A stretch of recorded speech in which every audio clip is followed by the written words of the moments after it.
Your survival kit is a lie. Everything in that neat little bag, the waterproof matches, the space blanket, the ferrocerium rod you have never actually practiced with, was designed to be sold to you, not to save you.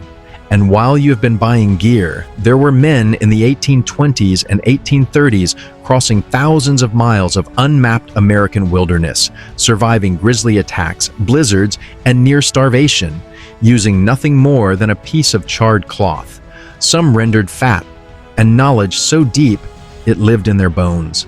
Men like Jim Bridger and Hugh Glass did not prep. They did not subscribe to anything.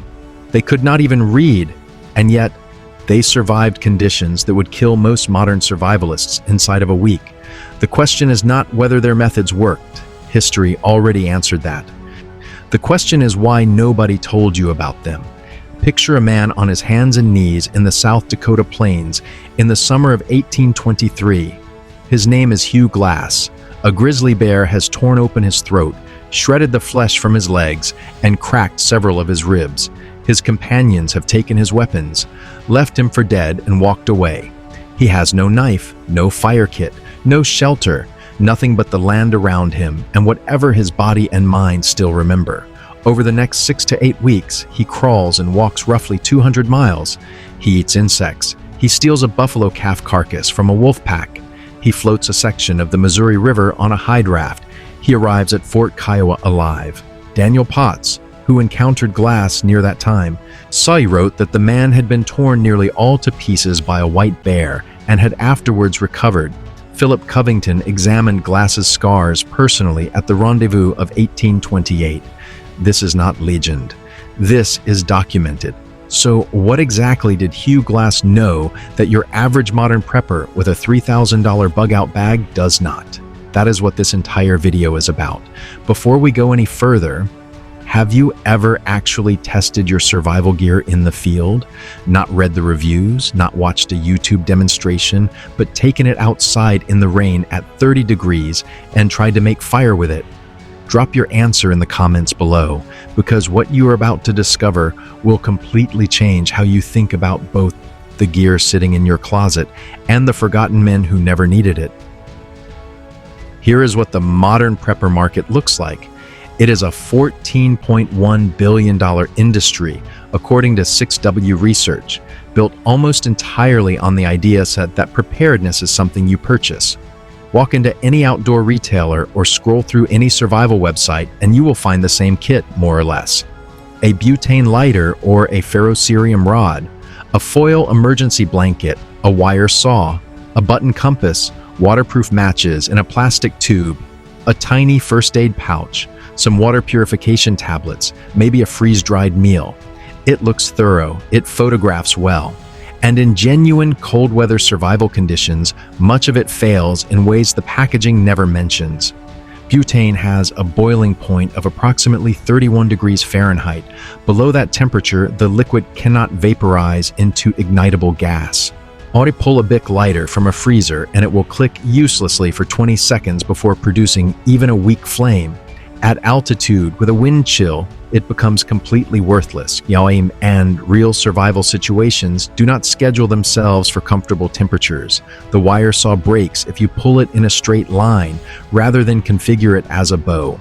The button compass has a deviation margin that can send you walking in circles. The foil space blanket reflects some radiant heat but provides zero conductive insulation against the ground, where you lose body heat fastest. Veteran search and rescue volunteer Leon Pantenberg documented tearing them simply by removing them from their packaging in a controlled indoor environment. Here is the part that should make you genuinely angry.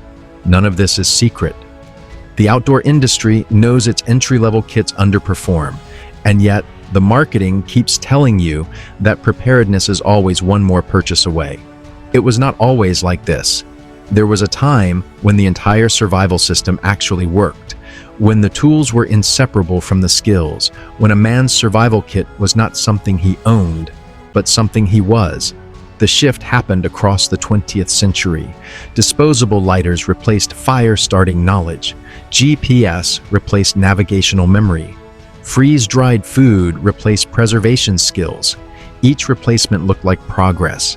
Each one created a dependency that the original system never carried. And the people who paid the price were not the manufacturers. They were people standing in a forest at midnight with a wet lighter, wondering why nothing worked. This is not your fault. You were handed a broken system and told it was complete. Let's talk about what actually works. The first trick is the one that makes modern fire starting gear look almost embarrassing once you understand the mechanism.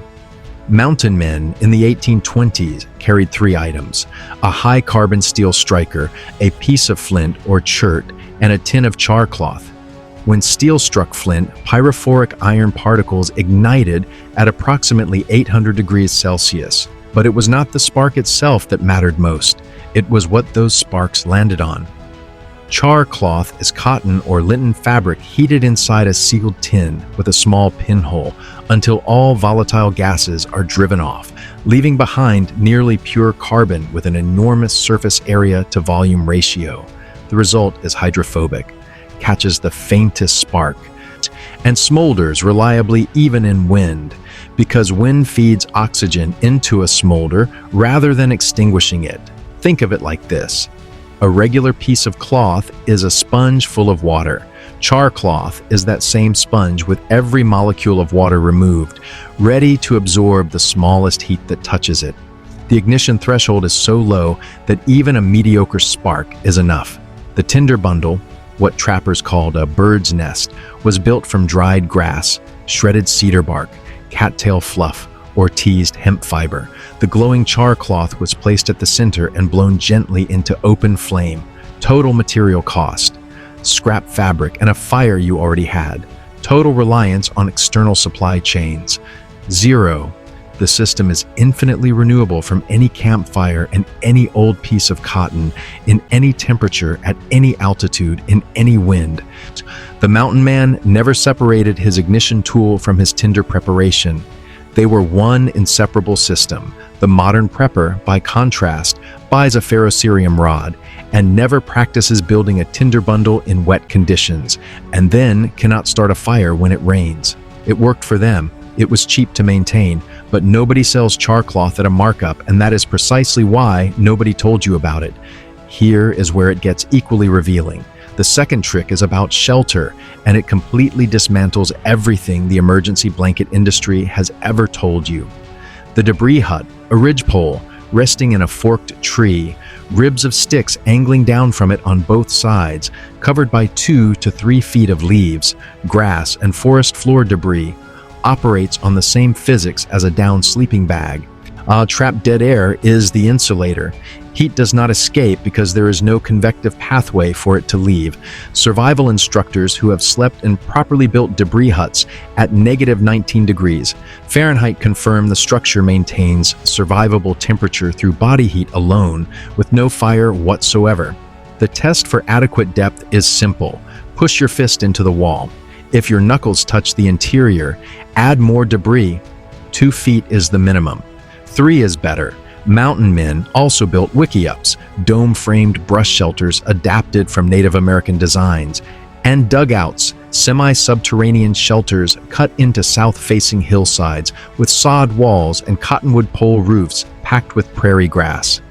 Every design shared one principle that the foil blanket violates completely: insulation, not reflection. The blanket traps moisture against your body. In sub-zero temperatures, that condensation freezes the moment you move away from your heat source. The debris hut breathes, the blanket does not. The mountain man's shelter worked with the environment. The modern product fights it and loses. If this is shifting how you see your gear, consider subscribing, because we are barely halfway through. The third trick is the one that dismantles the entire freeze-dried food market, and the numbers are almost insulting once you see them. The word pemmican comes from the Cree word pemmican, meaning manufactured grease. The recipe, documented by artist Paul Kane during his travels through the Canadian Northwest in the 1840s, called for roughly equal parts dried lean meat powder and rendered animal fat by weight. Meat was cut into thin strips, dried until brittle on wooden racks, pounded into fine powder using stones, then combined with hot rendered tallow, optionally mixed with dried berries, and compressed into buffalo hide bags sealed with additional fat. Traditional pemmican delivers between 133 and 250 calories per ounce, reaching up to 3,500 calories per pound. Fat yields 9 calories per gram compared to 4 for protein or carbohydrates, and produces approximately 2.5 times more cellular energy per gram than carbohydrates. A Cliff Bar delivers roughly 105 calories per ounce. An MRE provides about 54. Pemmican is 1.5 to 3 times more calorie dense than anything in the modern survival food market, requires no water to prepare, and lasts years without refrigeration because rendered fat sterilizes during processing, and thorough drying removes all moisture that bacteria require. The most rigorous scientific validation came from the Bellevue Hospital experiment beginning February 13, 1928, conducted by the Russell Sage Institute of Pathology. Explorer Vilhjalmur Stephenson and colleague Dr. Karsten Andersen ate nothing but meat and fat for 1 full year, approximately 80% of calories from fat, 20 from protein, the exact macronutrient ratio of traditional pemmican. Neither man showed kidney damage or elevated blood pressure. No scurvy developed. When experimenters forced Stephenson to eat only lean meat with all fat removed, he became ill within days. The moment fat was reintroduced, he recovered.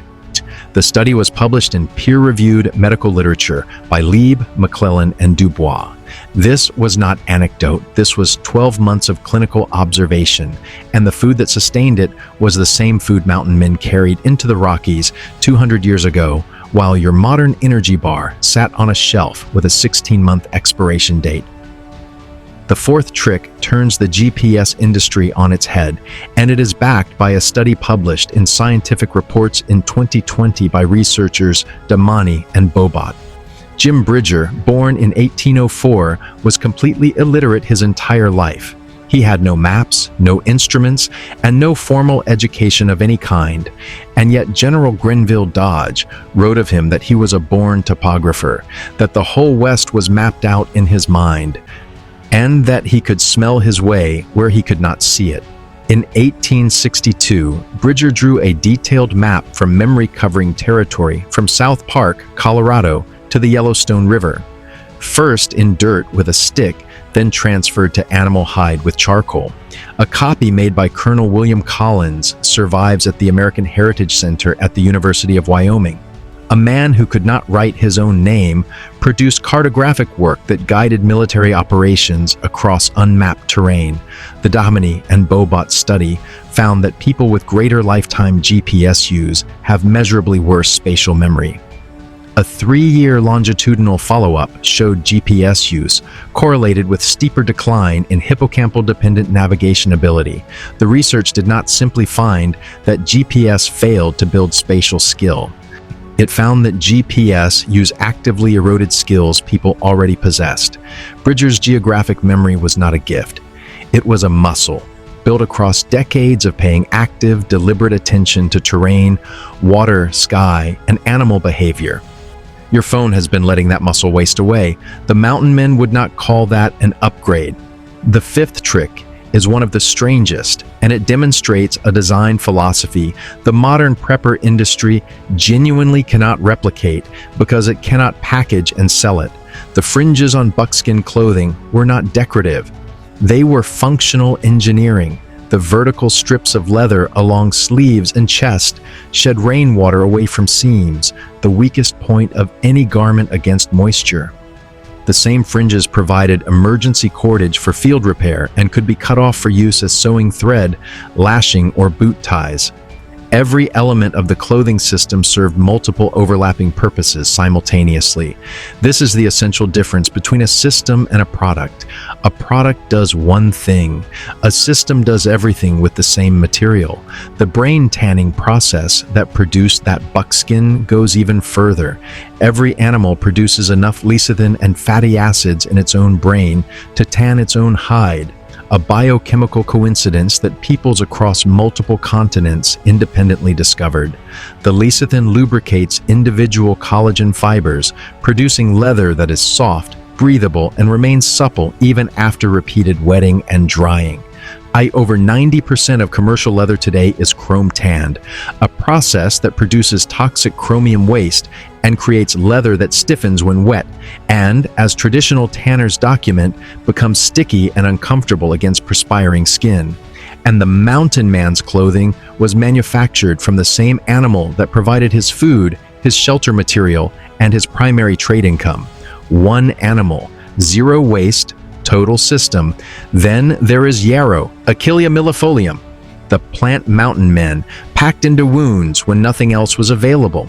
A 2023 peer-reviewed study published by PubMed Central found that yarrow essential oil demonstrated antibacterial activity against Staphylococcus aureus and Pseudomonas aeruginosa, while accelerating wound healing by reducing inflammatory response and increasing collagen synthesis.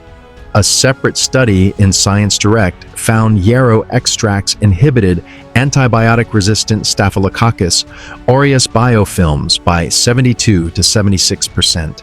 These men were not guessing. The plants they reached for in a crisis were effective, and modern pharmacological research keeps confirming it. The knowledge was not superstition.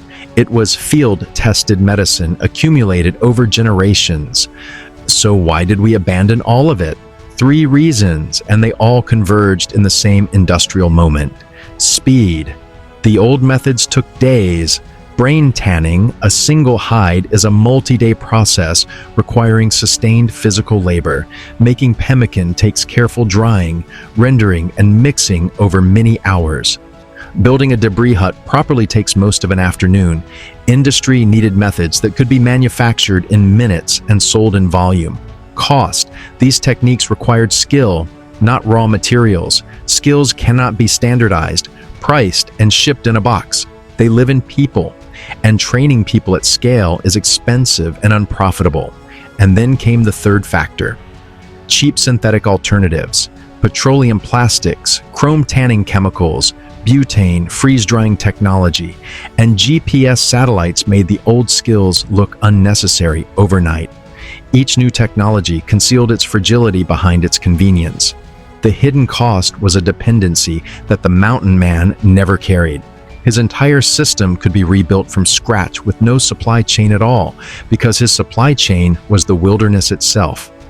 These problems, the failures of butane, the uselessness of space blankets, the caloric inadequacy of modern survival food, began their rise precisely when the skills that solved them were quietly retired in favor of products. You are not broken for struggling with modern survival gear. The gear was designed to be replaced, not to make you capable. So where do you start? 3 options in order from easiest to most committed. The first requires no equipment and takes 1 hour. Go outside with a knife, find dry dead grass and shredded bark, and practice building a bird's nest tinder bundle with your hands. Do not try to light it, just build it, then rebuild it, then build it again in the dark. The skill is in your hands, not in watching it done. The second option is to make your first batch of char cloth. Cut a 2-inch square of 100% cotton fabric. Place it in a small metal tin with a pinhole in the lid. Hold it over a flame for 3 to 5 minutes until smoke stops escaping. Let it cool before opening. What comes out should be jet black and catch a spark with almost no effort. Practice striking the spine of a carbon steel knife against a piece of flint until landing a spark on the char cloth becomes instinct rather than thought. The third option, for those ready to go all the way, is to make a small batch of pemmican. Source lean grass-fed beef, slice it thin, dry it at your oven's lowest setting for 8 to 12 hours until brittle, then pound or blend it into fine powder. Render beef tallow from a butcher by simmering it low and slow and straining. Mix in a roughly equal ratio by weight, press flat and cool. Taste what sustained men across 200 miles of hostile wilderness. Then compare it, honestly, to whatever sits freeze-dried in your garage. Jim Bridger was not a primitive man living a primitive life. He was a master engineer of the natural world who built survival systems so complete they had no failure points a hardware store could rescue. The knowledge these men carried was not lost in some historical accident. It was not destroyed. It was traded away, exchanged deliberately for convenience and profit and the comforting illusion that preparedness is something you can drop into a cart and have delivered by Thursday. The system was always available. You just were not given access to it. Now you have a piece of it back. The knowledge was not lost. It was abandoned. And that is a very different thing, because abandoned things can always be reclaimed. If this changed how you see the gear in your closet, subscribe to this channel. We are digging up the practical knowledge that the modern survival industry buried under $1 billion of products that were never designed to truly work. And drop a comment below. What forgotten skill or technique do you want us to investigate next? We are going back into the historical record to find what actually worked, and we are bringing it back where it belongs.